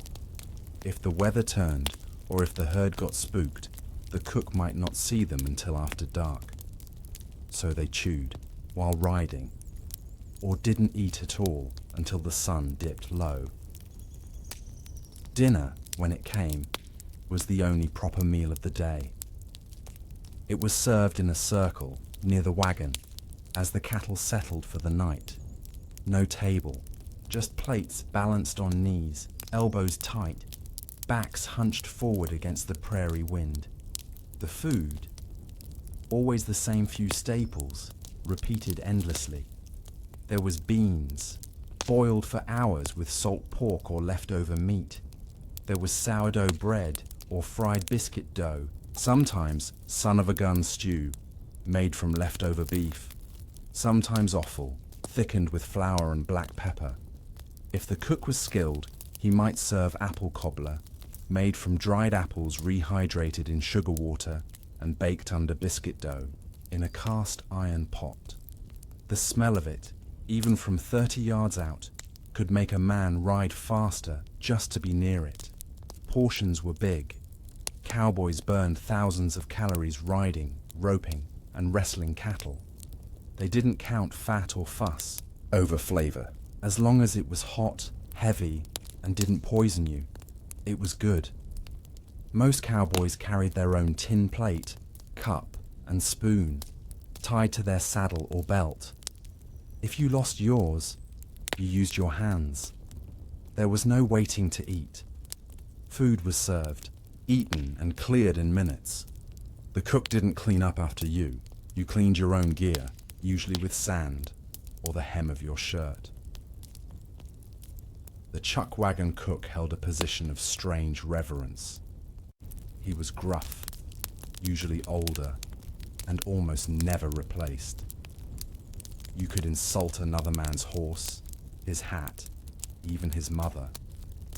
But if you insulted the cook's beans, you might be riding fence duty alone for the rest of the week. One legendary trail cook, Greasy Bill, was known for his ability to make biscuits in a sandstorm. He tied a bandana over his face, placed a cloth over the mixing bowl, and baked under a tin lid weighted with rocks. The biscuits came out edible, if a bit gritty. Cowboys swore he used coffee grounds in his gravy when supplies ran low, and no one noticed until he told them weeks later. Still, for all their hardship, meals were moments of peace. The only time in a day where talking was allowed and sometimes encouraged. Stories were shared, jokes passed down, warnings about weather or cattle signs. Someone might hum a tune. Someone else might describe a meal they once had in San Antonio. Fresh peaches, biscuits with real butter. And for a few minutes, no one was just a cowboy. They were boys, brothers, travelers dreaming of warmth and full plates. But what did they do when supplies ran out? When the flour was gone? When the bacon was spoiled? When a storm kept the wagon from lighting a fire? How did a cowboy eat then? When the skies opened and the wind turned cold, the prairie became a wall. Not a physical one, but something that stopped you all the same. Fires refused to light. The chuck wagon got stuck in a gully or turned aside by a rising creek. Flour bags went damp. Beans turned sour. Salt pork spoiled in the barrel. And then, no one said it aloud, the cowboys went hungry. On the trail, meals depended on conditions. A single day of heavy rain could turn a warm stew and biscuits into cold jerky and nothing more. When firewood was gone and buffalo chips too wet to burn, cooks had to get creative or let the men go to bed with empty bellies. So they started with what didn't need heat. Jerky was the backbone of fireless meals. Tough, salty, dry as hide, it was chewed more than eaten. it lasted forever. Cowboys carried strips in their pockets, boots, or saddlebags. It tasted like leather and sweat, but it gave strength. Some cooks, with thyme and spice, could rehydrate it into a stew, but without fire, that option disappeared. Dried apples and raisins were next. Tart, chewy, and sometimes wormy if stored poorly, but edible straight from the bag. Crackers, when available, were a godsend. Better than hardtack, they didn't require soaking and could be crushed into cold milk or mashed into lard to make a sort of paste. Molasses, sticky and dark, was doled out in spoonfuls for quick energy, but rationed like gold. And then there were cold beans. If the chuck wagon had cooked a batch the night before, and it had cooled in the pot, those beans were shared around. Thick, congealed, with lard solidifying into white smears across the surface. Not appetizing, but better than dry air. Some cooks tried to prepare in advance. They baked biscuit dough in the morning, then wrapped the results in cloth and stowed them deep inside the wagon. These were called hard biscuits, meant to last a day or two. Denser than fresh bread, dry but filling, meant to be eaten, with fingers cracked from rope and wind. But in the worst cases, when food spoiled or vanished entirely, the cowboys turned to the land. Prairie onions, dug from dry patches with knives, boiled if possible. Cactus paddles, cleaned of spines, eaten raw or mashed into water. Wild garlic, if the trail ran close to the rivers. In Texas and Arizona, mesquite beans could be chewed for sweetness, though they stuck in the teeth. When even those failed, some cowboys turned to horse meat. Not often, not proudly, only when a horse had died from a fall or lightning.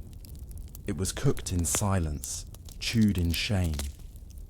One cowboy wrote in his journal, "We cut from the flank, said no prayers, just chewed and forgot." The chuck wagon cook, in those moments, became something more than a cook.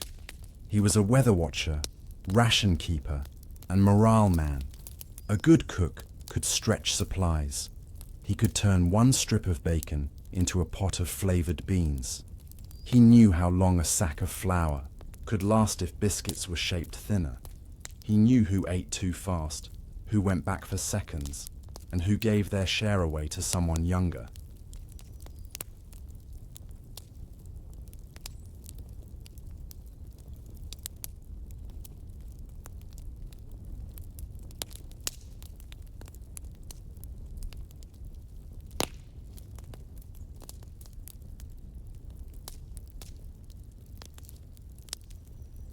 In some crews, the cook kept a private stash. A bit of salt, a pinch of baking powder, a lump of lard, hidden deep under a false floorboard in the chuck wagon. Not for greed, but for emergencies. For the day a cowboy broke his leg, or a storm rolled in with sleet and silence. Then the cook would pull from the stash and serve something warm, something surprising, and keep the world spinning one more day. In times of deepest need, a strange kind of cooking magic emerged. Some trail cooks made a kind of desperation, pudding, crackers crushed and mixed with molasses and whatever dried fruit remained, left to sit in the sun and served like cold porridge. Others made trail butter, lard, flour and salt mashed into a thick paste, eaten by the spoonful or smeared on old biscuits. No one loved it, but they ate. And then there was the coffee trick.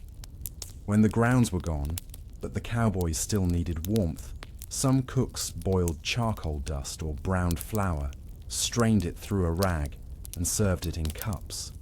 It wasn't coffee, but it was hot, and it was bitter enough to make the mind believe. One legend tells of a cook named Red Gus, who, during a 2-day storm in Kansas, baked biscuits on shovel blades over a lantern flame.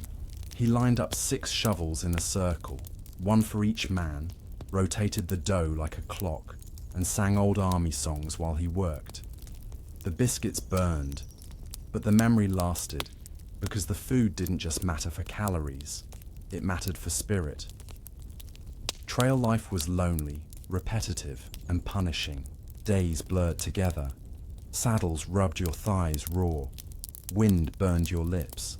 But a biscuit with apple jelly, even if the jelly was dried and reconstituted in a tin cup, could make a man believe he was still part of the world. Some cowboys passed, the time by swapping stories of the best meals they'd ever had. My mother made chili so thick you could patch a roof with it. I once had fried catfish in San Antonio. Still dream about it. Sweet corn pudding, served with ham fat. I was 10. I remember every bite. And they'd sit by the wagon, chewing something that didn't taste like the memory, and stare at the fire that never burned quite high enough. The stars came out. The wind crept in. The cattle groaned in the dark. But for a little while, in the circle of tin plates and hoarse voices, there was peace. Even without a kitchen. Even without a fire.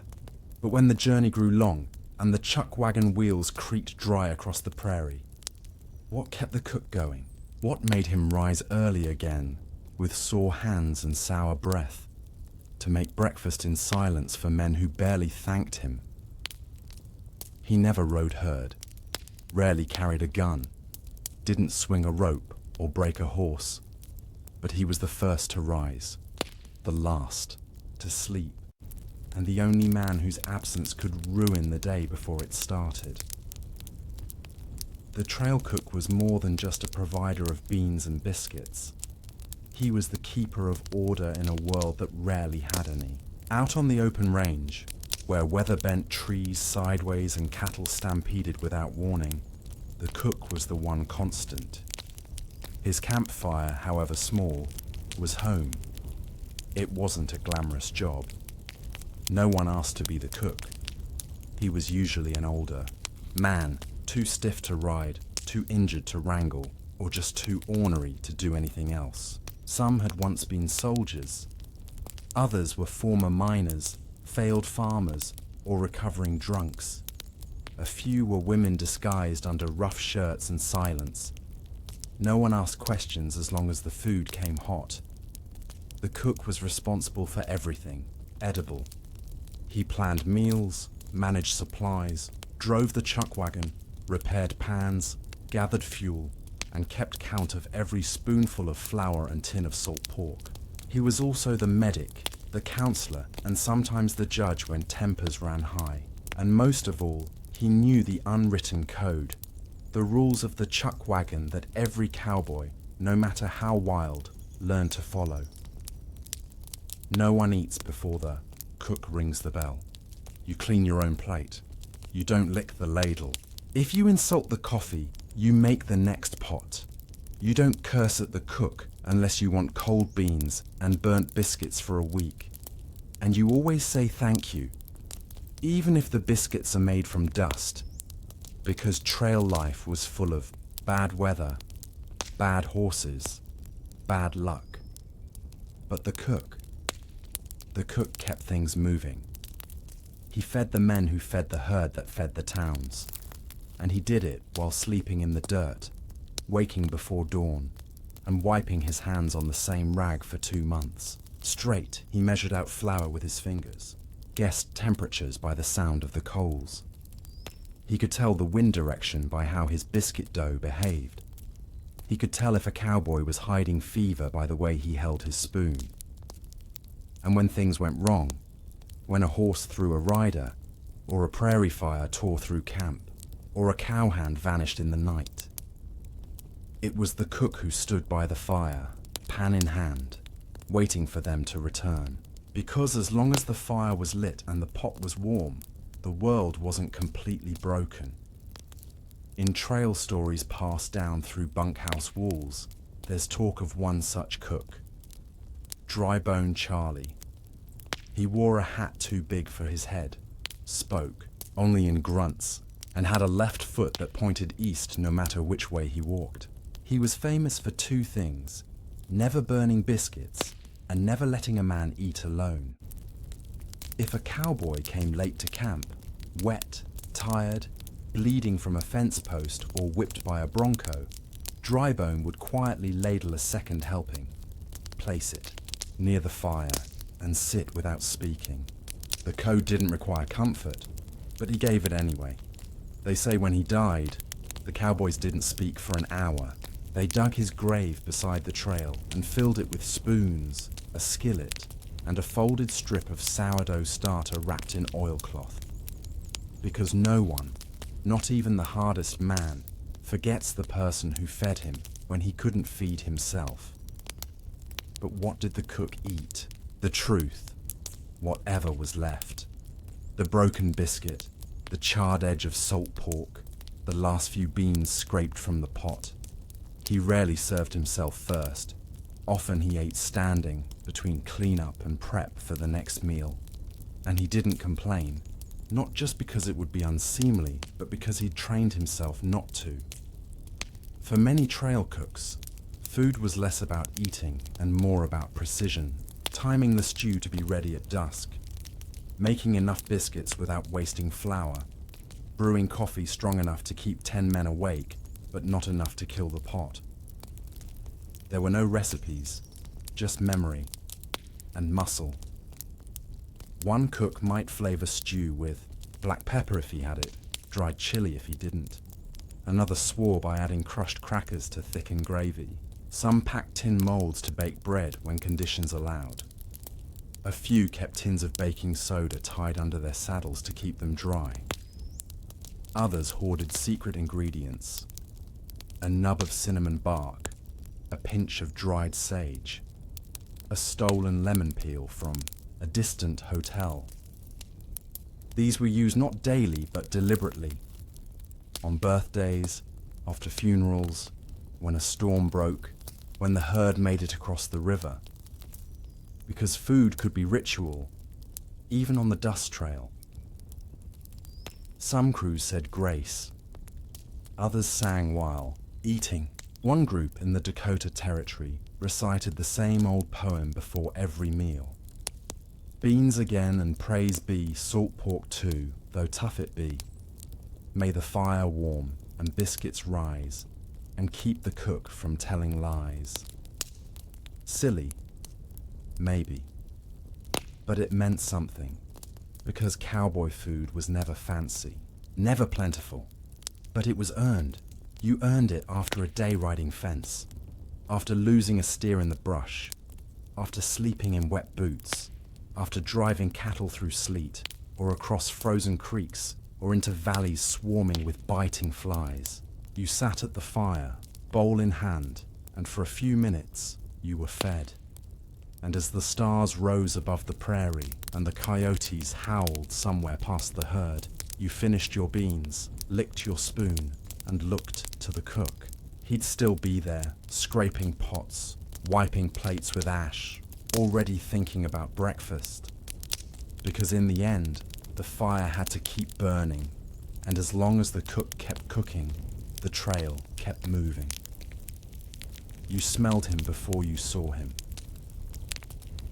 The butcher's cart came rolling through town just after the sun rose, wheels creaking, boards stained dark from years of leaks and old blood. Flies danced in clouds around the canvas, and the smell.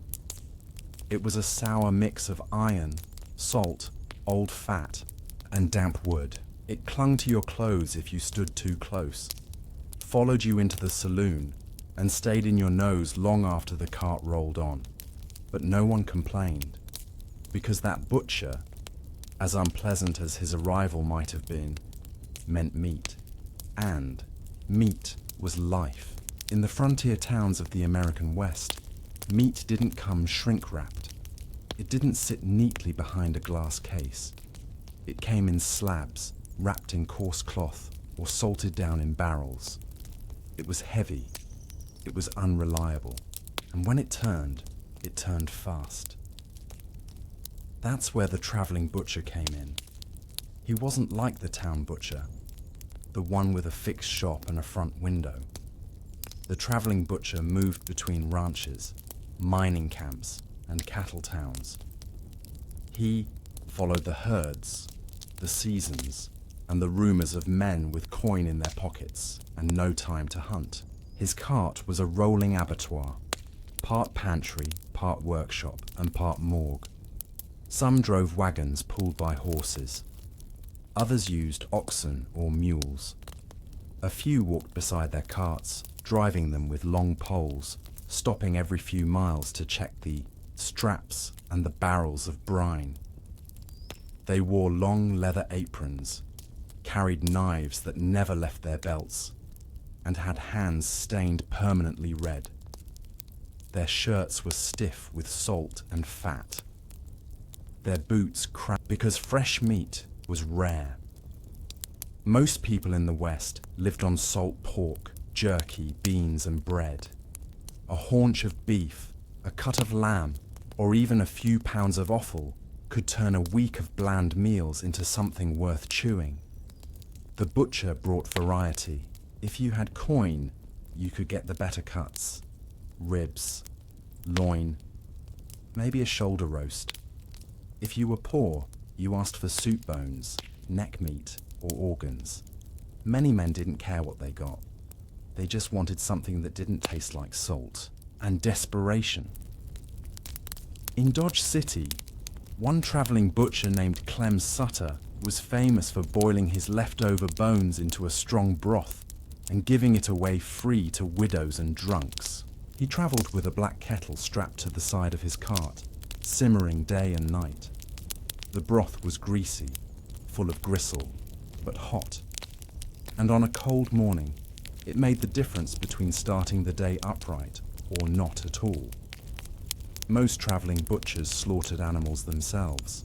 They'd buy cattle from nearby ranches, sheep from herders, pigs from whoever had too many. The animals were walked to the edge of town or camp, away from curious eyes, and slaughtered in silence.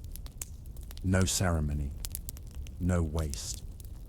The carcass was hung from a tree branch, stripped of hide, drained, cut down, and packed. The meat was wrapped in cloth, rubbed with salt or vinegar if the weather was warm, and stacked carefully to avoid bruising. If the butcher was smart, and most were, he carried blocks of ice packed in sawdust from northern towns, wrapped tight and hidden under layers of canvas. But even then, rot was always waiting. Summer heat could turn meat foul within hours. Flies laid eggs in exposed fat. Salt helped, but not forever. The butcher had to sell quickly, cook fast, and waste nothing. Some developed tricks, brushing cuts with vinegar, burning herbs near the cart to keep insects off, even applying thin layers of soot or ash to create a crude seal. Still, most meat had a smell, even the good kind. And yet people lined up, because meat wasn't just food. It was memory. It was the idea of something warm, something solid, something more than dry beans or boiled flour. It reminded men of kitchens, of Sunday roasts, of stew, pots simmering beside stone hearths. Even the cheapest cut, fried in lard or roasted over an open flame, could turn a tent into a home. Butchers were trusted and feared. They held knives. They named their prices. They decided who got what. Some were honest, others cheated, watering down brine, mixing old fat with fresh, passing off spoiled meat as aged. But even the worst among them were necessary, because if the butcher didn't come, you went without. Cattle ranchers sometimes traded meat directly, but only when they had surplus. Most of the time, their best beef went east on rail cars, packed in ice and sold to cities. The locals were left with the scraps. That meant tongue, liver, kidney, sometimes lungs, or heart. Not much muscle. Not much choice. That's why the travelling butcher mattered. He brought access. Sometimes he even brought luxury. A few butchers offered sausage, pressed into links by hand and smoked in barrels rigged with damp straw. Others sold tallow candles, lard for baking, or even blood to make thick stew. On rare occasions, a butcher would offer head cheese, a cold slice of gelatinous meat, and fat made from boiling a pig's head, to those who knew what it was and missed the old country. But the most requested item, fat, just plain fat, rendered lard, drippings, grease. It was gold. It cooked everything. It stretched beans. It made flour stick together. It coated the throat when winter wind came in. A tin of lard could buy more than coin. In some places, it could buy a favor or forgiveness. But when the butcher's cart rolled away, creaking into the dust, dogs trailing behind, the last slab sold. What was left behind? What lingered in the pan? What changed in the mood of the camp once meat had been tasted again? And what happened when the butcher came late, or didn't come at all? There were mornings when the dust trail stayed empty, when men stood at the edge of town, boots planted in the dirt, eyes fixed to the horizon, and nothing appeared but the wind. No wagon creak, no crow calling over the carcass rack, no butcher. When the butcher was late, people waited. At first, with mild annoyance, then with quiet unease, because they knew what it meant when meat didn't come. It meant hunger, not the kind of hunger solved with biscuits or beans, but the kind that sits behind the ribs and starts to whisper, the kind that makes old men fidget and women measure salt more carefully, the kind that brings back memories of dry winters and weeks without stew. When the butcher didn't arrive, the town had no backup plan. Few people had livestock of their own. Ranchers sold their best meat to the railroads. Hunters were gone for weeks and rarely brought back more than rabbits.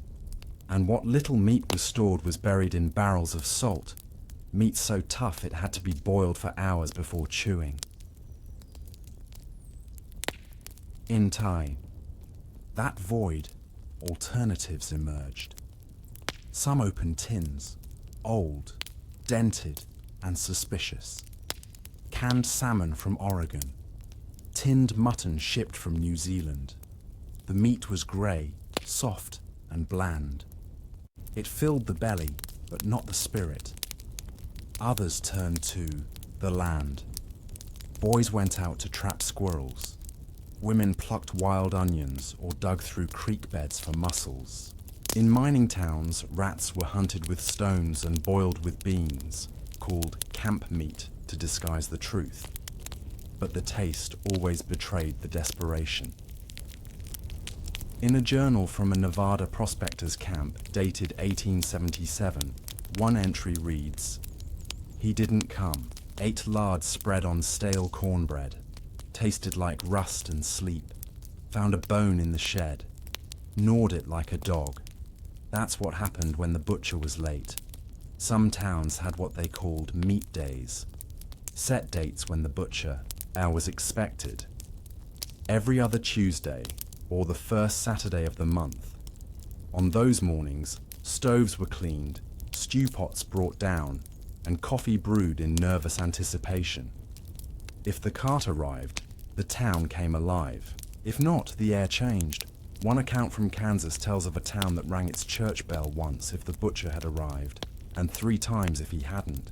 3 rings meant soup from stones, porridge for the 3rd time in a row, children asking questions their parents didn't answer.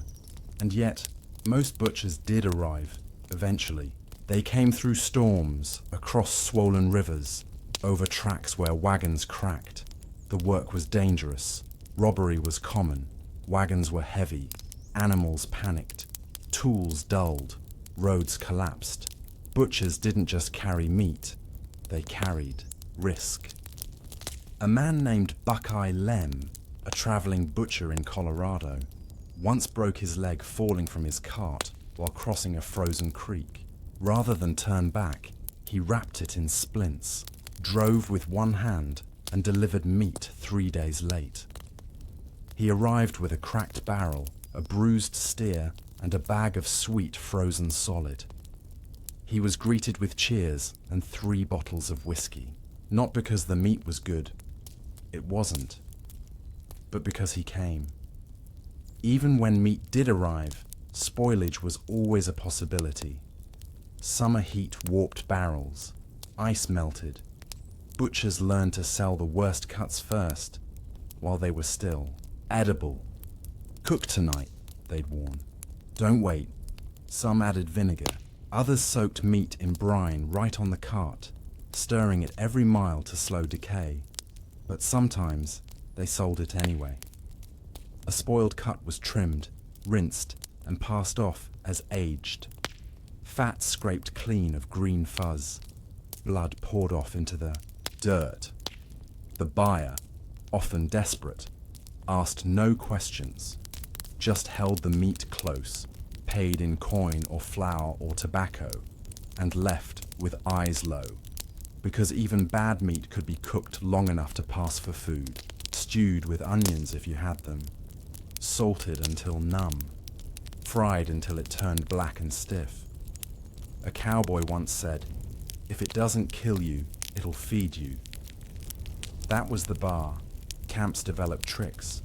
Some boiled spoiled meat twice. Once in vinegar, once in water. Others wrapped it in herbs and buried it in coals. One technique called ash baking involved placing spoiled cuts directly in a bed of hot ash for an hour, scraping away the crust, and seasoning the remainder with molasses or hot pepper. None of it worked well. But it worked well enough because meals weren't about enjoyment. They were about not starving. And in that context, the butcher wasn't just a tradesman. He was a kind of merchant priest. He held a sacred commodity. He kept people tied to memory, to normalcy. His arrival meant warmth. His absence meant cold, even in summer. One woman in Idaho recalled a butcher who brought her a lamb roast the day her son died. He left it on the stoop with a note. "Meat warms the body. I hope it slows the ache." She boiled it, shared it with neighbors, and said it was the first time she felt like speaking again. The butcher's power lay in that simple thing, to turn flesh into comfort. But in that trust, there was also fear, because